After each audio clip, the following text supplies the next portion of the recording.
So Iain is reviewing Final Fantasy 16 for us. Now, Iain, I'm going to ask you a tricky question. Try and sum up Final Fantasy 16 in one sentence. It's definitely the most approachable the series has been. I think it kind of gets back to being whatever the developer feels a Final Fantasy game needs to be. I think as a lot of people have sort of seen from the demo, it's still very much a Final Fantasy game. So the thing that people were worried about is they have managed to meld it being a Final Fantasy game and it being easy to access and easy to play for the average person who isn't used to turn-based or the more complex side of Final Fantasy. They've actually managed to marry that together.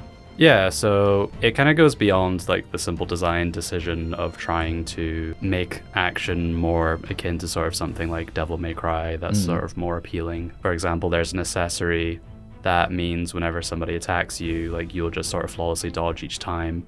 Or if you want a bit more challenge, but you still want it to be a bit easier than the main game, there's an accessory that kind of gives you a more generous window to parry. Okay, so if you know either your weaknesses in games like this or your play style, very early on, they give you the opportunity to customize that basically to a certain extent. When you play the main character, Clive, you're supposed to feel like a badass. And if you're someone who can feel like a badass through like intricate combos and kind of freely expressing yourself, you can do that. So for example, there's another accessory where if you just press the square button, which is to attack, like it'll kind of just do the combos for you. So just really mashing like the one button, you can pull off these really cool combos that make you feel like really great. But then you can also swap them out. So once you've got the parry window down, you can basically then swap it out for maybe a more powerful one, which makes the game harder, but you're used to it now, but gives you more opportunities to do other things. I think it's a kind of approachability that leans towards the story as well. I think sort of to an outsider, Final Fantasy can sort of appear a little bit impenetrable because one, there's 16 of them. Do I need to play the other ones? Yep. Which I think most people know you don't, but even so, it's sort of like these big intricate stories.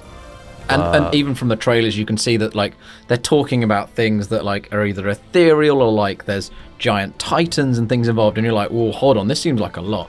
Speaking of which, exactly. Speaking of which, how is the story? The story is really good. It's new and familiar at the same time. Like, it very much kind of goes back to the kind of more earlier Final Fantasies that are very much entirely medieval. Obviously, as everyone sees, like there's definitely an appreciation of Game of Thrones on show. I think Yoshida admitted in an interview that he got everyone to watch like the first like 4 seasons of like Game of Thrones because that was the kind of tone they go for.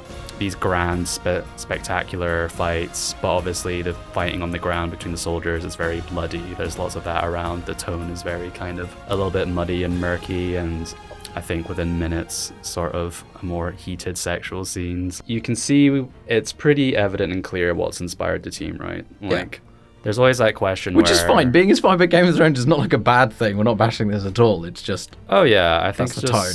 I think it's just one of those things where, like, sometimes people are kind of influenced by, like, the more obscure things you haven't heard about. Whereas when it's sort of bigger and obvious, like Game of Thrones, and everyone can kind of see that connection, like...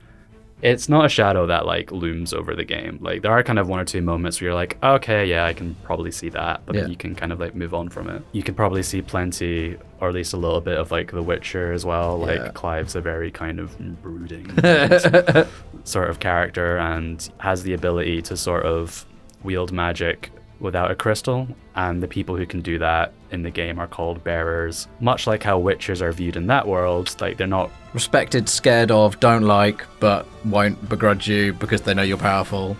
He can also turn into an Eikon, which is basically different towering beasts of varying size and power and supremely powerful and fun to battle with.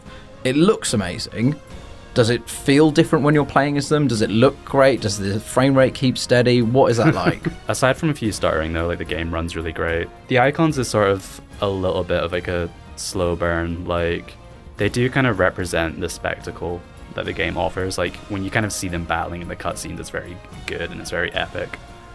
When you're actually like controlling them, like they have their own ability set, and as the game goes on, the Eikon that you fight as kind of gains more ability, so it kind of gets more like there's more means to express yourself in kind of the combat there. Like I think the thing for me though that really was a thrust behind the Eikons was the story. This one fight that stood out for me because there's very much kind of a character who feels wronged by Clive's sort of mentor, and it's kind of then you kind of come into a battle with this person. And without getting into the story, when you get to the moment, it's just a sense that you just have two dudes who just absolutely hate each other. Like, it's just kind of like, no, I just really hate this person. I really just want to like smash him up. You finished the main story quest line. How long roughly did that take you? And is there much to do afterwards? Is there like a multiplayer element? Is there New Game Plus? Is there stuff to do around the world? So I did the majority of the content, and that was about a good 40 hours. I think the estimate that Square Enix gave is that if you absolutely